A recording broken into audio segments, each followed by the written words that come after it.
Bonjour à tous, j'aime beaucoup la façon dont Elon Musk démasque l'Union européenne, cible l'Union européenne, lui répond de manière excellente pour la mettre dans l'embarras, alors que l'Union européenne, avec son règlement européen de censure DSA et l'ineffable commissaire breton, veut évidemment, à terme sûrement, fermer X Twitter. Montrer au monde son vrai visage de tyrannie liberticide. Il y a eu beaucoup de développement ces dernières heures sur ce sujet-là. Et nous allons voir à quel point les combats pour la souveraineté et la liberté sont intimement liés et à quel point Musk parvient à montrer aux Français, au peuple, si on parle quand même de 27 pays concernés, ce qu'est l'Union européenne, son vrai visage. Et ça, c'est extrêmement important, de le démasquer pour aller vers le Frexit, c'est-à-dire notre libération, la sortie de la France de l'Union européenne, récupérer notre souveraineté et nos libertés en même temps. Je vais vous expliquer tout ça dans cette vidéo importante, concrète, très concrète, c'est notre liberté d'expression, notre liberté de penser. N'hésitez pas à la relayer, à la partager, n'hésitez pas pour cela à lui donner de la force, notamment en vous abonnant à cette chaîne YouTube ou vous réabonnant en cliquant sur s'abonner en dessous, un petit clic, hop c'est fait, c'est gratuit, vous êtes abonné à la chaîne et grâce à vous, les vidéos circulent mieux. Et si vous appuyez sur la petite cloche en même temps, eh bien vous êtes notifié dès qu'il y a une nouvelle vidéo sur la chaîne, donc c'est pratique pour vous. Ou un nouveau direct. Et on aura un nouveau direct, notamment ce vendredi 22 décembre à 19h, retour à l'horaire habituel, mais pas pour un direct habituel. Ça va être un très gros direct, juste avant Noël par ailleurs. Et puis je vais prendre toutes vos questions en direct. On va regarder sans aucune langue de bois toute l'actualité mondiale, française, les perspectives, la suite, les souverainistes, les européennes, et puis tout ce qui se passe en ce moment-là. On va y revenir.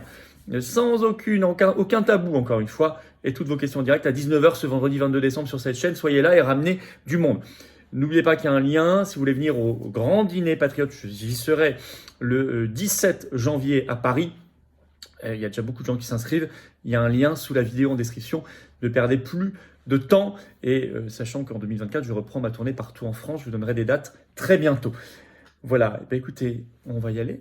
Tout simplement. Alors, Elon Musk versus Union européenne, la grande bataille est engagée et Musk en profite pour tacler l'Union européenne. Alors, ce qui gêne évidemment l'Union européenne, c'est la liberté d'expression. C'est le combat de Musk pour la liberté d'expression. Mais là, ils sont pris au piège parce qu'ils démontrent qu'ils ne s'attaquent pas aux vrais problèmes. Je vais vous en parler sur d'autres réseaux sociaux. Par contre, ce qui les gêne, c'est ce que fait Musk pour la liberté d'expression. Il ne s'agit pas ici de diviniser Musk. Attention, on a des points de divergence par ailleurs. Ce n'est pas le sujet. Encore une fois, ne mélangeons pas tout. Ici, on parle de ce qu'il fait avec X Twitter.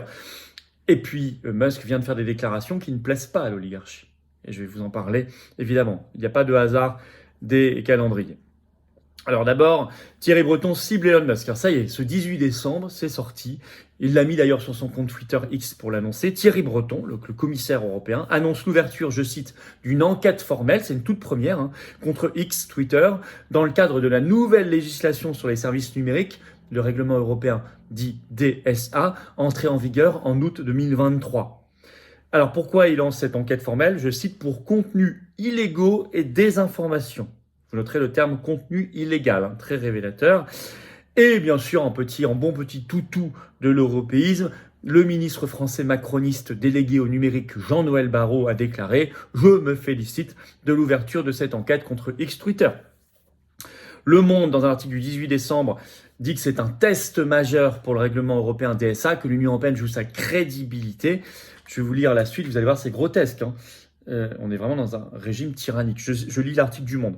Désormais, la Commission européenne va poursuivre son travail d'enquête en procédant à des entretiens, en posant de nouvelles questions à X ou encore en menant des inspections.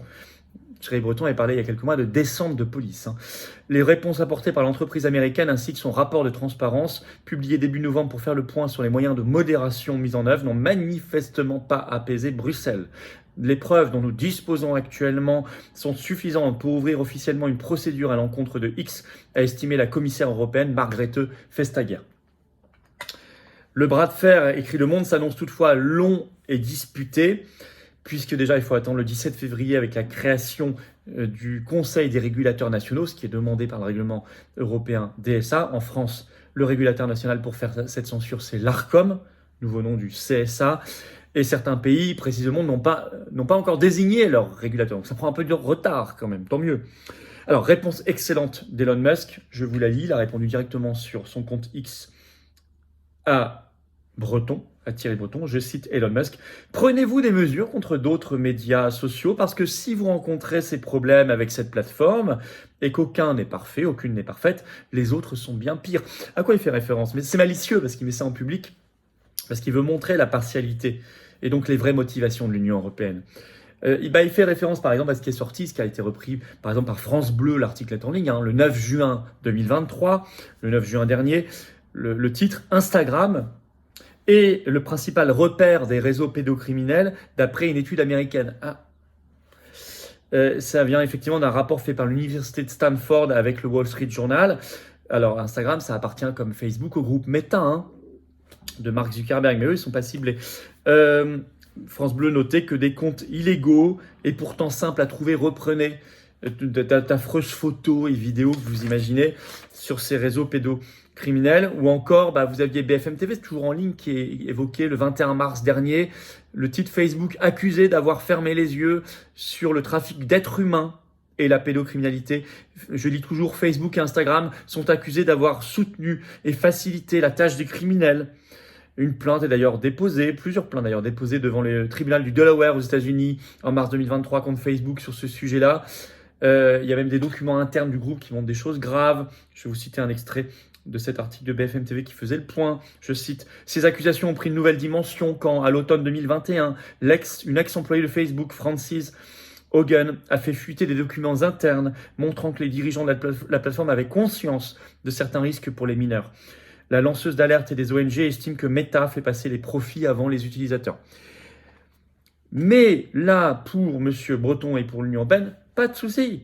La seule enquête formelle qui a été annoncée le 18 décembre par la Commission européenne, c'est que contre X Twitter. Ça, c'est pas grave, alors qu'il y a même des enquêtes judiciaires en cours. Chacun jugera. D'ailleurs, Elon Musk, là, sans répondre directement, mais tout le monde aura compris qu'il répond à Breton, a fait ce 20 décembre un autre tweet de réponse.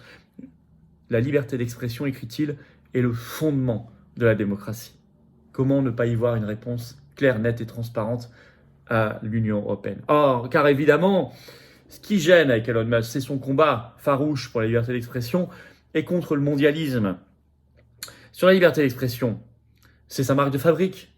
Depuis qu'il a repris X Twitter en 2022, il s'en est pas caché, il a repris et il a à l'époque déboursé 44 milliards de dollars X Twitter pour cette liberté d'expression. Il l'a dit, il voulait l'arracher aux mains des censeurs. Il l'a fait et ça dérange énormément. Et puis regardez, en un mois, le mois dernier, en un mois, tout ce qu'il a fait. Il a lancé une plainte au pénal contre l'ONG de Soros et autres, Media Matters, qui fait pression sur les annonceurs pour augmenter la censure. Bien sûr, vous savez, on en avait parlé, c'est courageux de s'attaquer à ces monstres mondialistes, et notamment au réseau Soros. C'est ce qu'il fait. Donc ça, c'était le mois dernier, ça déplaît. Par exemple, l'AFP, on avait parlé le 21 novembre dernier dans une dépêche, la société X-Corp intente une action en justice contre l'ONG Media Matters pour avoir détourné des annonceurs. Et d'ailleurs, a remporté une première victoire ce 12 décembre, on le sait par un communiqué du procureur général du Missouri, je vais vous le lire. Le procureur général du Missouri vient d'ouvrir une enquête judiciaire contre Media Matters, qui aurait frauduleusement récupéré de l'argent et des dons par escroquerie pour lancer sa campagne anti-Musk et anti-liberté. C'est ce qu'il explique dans son communiqué. Et il exige de l'ONG Media Matters tous ses documents internes. Très bien. Mais ça, évidemment, ça ne plaît pas au système, au mondialisme, et donc à l'Union européenne. Pas de hasard des calendriers. Ce qui ne plaît pas non plus, c'est son combat pour la liberté d'expression, je l'ai dit, parce que ça arrache aux médias du système leur monopole de l'information et du narratif. Et puis, il paye, hasard du calendrier là non plus, ce qu'il vient de déclarer en Italie, puisque oui, Musk était en Italie, le 16 décembre, il était à Rome, il participait au festival annuel politique d'Atreru, et il a eu des déclarations d'abord contre le wokisme, qui est une des branches du mondialisme, en annonçant que les annonceurs étaient en train de revenir sur X, mais que certains sont partis et ils ne reviennent pas parce qu'ils étaient, je cite, infectés par un virus woke. Attaquer le wokisme, ça ne plaît pas au mondialisme. Il paye ça, et il paye aussi d'autres propos qui ne sont pas du tout politiquement corrects vu l'ère du temps, sur la nécessaire augmentation de la natalité. L'ère du temps est plutôt à d'autres choses, hein, et notamment à des politiques contre la natalité et même contre la vie en général. Vous le savez bien, on en a parlé beaucoup. Et donc lui, il a dit l'inverse en Italie. Je cite Musk, je m'inquiète du faible taux de natalité. Il parlait de la situation italienne en particulier. Il a ajouté à destination du public italien, s'il vous plaît, faites plus d'Italiens. C'est ce que je dis. Bon, alors ça plaît pas. Alors, il y a une campagne mondialiste évidente contre lui. On le voit avec les médias amateurs, c'est avec l'Union européenne. Les départs très médiatisés de certaines personnalités mondialistes comme Anne Hidalgo, qui en a même fait une tribune dans Le Monde il y a quelques jours, suivie par exemple par Karine Lacombe. Mais plus récemment, c'est l'émission Quotidien de Yann Barthès qui a annoncé son départ prochain, ils l'ont pas encore fait, hein, de X Twitter, etc. Ça démontre qu'il dérange énormément. Mais ce qui dérange encore plus, ce sont les combats qu'il porte, qu'il assume. Donc il faut soutenir là-dedans. Je ne dis pas qu'il faut soutenir, mais surtout, encore une fois, ne mélangeons pas tout. Il faut le soutenir sur ce combat. Voilà. Et je rappelle quand même que ce qui permet à Thierry Breton aujourd'hui d'attaquer Musk et X et nos libertés, c'est le règlement européen de censure DSA. Et je redis que pas une seule eurodéputé français d'aucun parti politique n'a voté contre ce règlement européen DSA au Parlement européen. Pas un, pas une de LFI au RN. Ils vous font leur sketch sur la liberté, la lutte contre l'oligarchie, etc. Là, parce qu'on est en campagne électorale ou qu'ils veulent sauver leur place sur la liste de leur parti aux élections européennes pour refaire un mandat. Il n'y a que ça qui les intéresse. Tous et toutes, il n'y a que ça qui les intéresse. Parce que quand il s'agit de voter, zéro. Voilà. Je le redis quand même, vous ne laissez pas avoir par les discours un peu faciles au Parlement européen, mais quand il s'agit d'être dans le dur, il n'y a plus personne. Alors, détruire l'Union européenne, oui, je l'assume. Non seulement il faut faire le Frexit, il faut sortir la France de l'Union européenne, ce qui détruira l'Union européenne, mais il faut détruire vraiment avant qu'elle ne détruise toutes nos libertés. C'est fondamental. Nous sommes quoi si nous n'avons plus de liberté d'expression? Nous sommes des esclaves. Et bravo à Musk qui, dans son entreprise et ses brillantes réponses très fines, démasque l'Union européenne. Il montre à la face du monde ce qu'elle est vraiment. Il montre à la face des 27 peuples qui sont dans l'Union européenne ce qu'elle est vraiment. Tyrannique, corrompue.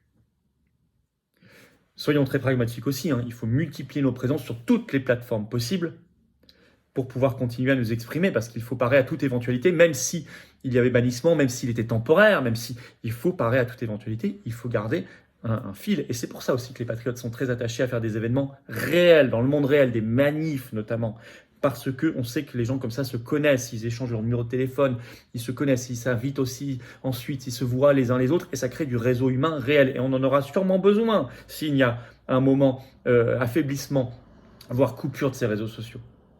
Et oui, c'est pas pour rien qu'on fait aussi aux patriotes tous ces réseaux humains concrets dans la vraie vie. N'oubliez jamais la vraie vie. Pas besoin de vous le dire, je pense, mais c'est quand même, ça va mieux en le disant. Voilà. N'hésitez pas à partager cette vidéo importante. Pour cela, vous abonner ou réabonner à cette chaîne YouTube. Je vous remercie énormément. Petit clic pour cela, c'est gratuit. Il suffit de cliquer, c'est un dixième de seconde et vous êtes abonné à la chaîne ou réabonner si YouTube vous a désabonné, vérifiez. Et plus vous êtes abonné, plus les vidéos seront recommandées automatiquement par YouTube à d'autres personnes qu'on va toucher, qui vont nous découvrir. Donc, bravo et merci à vous, bien évidemment. On se retrouve en direct ce vendredi 22 décembre à 19h sur cette chaîne. Soyez là, ramenez du monde. Je prends toutes vos questions en direct, ça va être un gros direct sans aucune langue de bois. Vous n'allez pas le regretter. Soyez là, je vous attends, patriotes. Soyez là aussi. Venez, rejoignez-nous, rejoignez-moi dans le combat pour la liberté, nous libérer, briser nos chaînes, le Frexit, la paix, l'avenir. Contre l'oligarchie, 100% contre l'oligarchie, 100% résistance, 100% France libre, 100% liberté. Venez aux Patriotes, la carte rouge, elle est pour vous largement le plus grand mouvement souverainiste et de défense des libertés avec vous et grâce à vous. Largement le plus grand de France, largement. Venez, rejoignez la dynamique. On n'y arrive pas seul, on y arrive tous ensemble. Vous pouvez adhérer, c'est le premier lien sous la vidéo en description. Ce lien est également en commentaire épinglé, une petite fiche maintenant sur l'écran et dans quelques secondes un lien sur l'écran, choisissez. Faire un don de soutien au mouvement, c'est facile, c'est le deuxième lien sous la vidéo en description. Ça permet de faire plus d'actions. Parce qu'encore une fois, moi j'ai pas les milliards, les millions, les copains, les réseaux du système. Non, on les a contre nous, mais on fait. Alors si vous pouvez faire des dons, actions, adhésion, réadhésion, vous aidez aussi toutes les actions et tous les projets concrets. Par ailleurs, tout ça c'est défiscalisé aux 2/3 de vos impôts. Profitez-en, il reste moins de 10 jours, enfin une dizaine de jours pour défiscaliser au titre de 2023. Ensuite, les compteurs sont remis à zéro du point de vue de vos impôts. Profitez-en, défiscalisez au maximum les 2/3. Vous mettez 60 €, ça enlève 40 €. Vous mettez 6 000, ça enlève 4 000. Vous mettez 6, ça enlève 4. Chacun comme il peut. Bravo aux donateurs, aux réadhérents. Bienvenue aux nouveaux adhérents, patriotes et vive la France.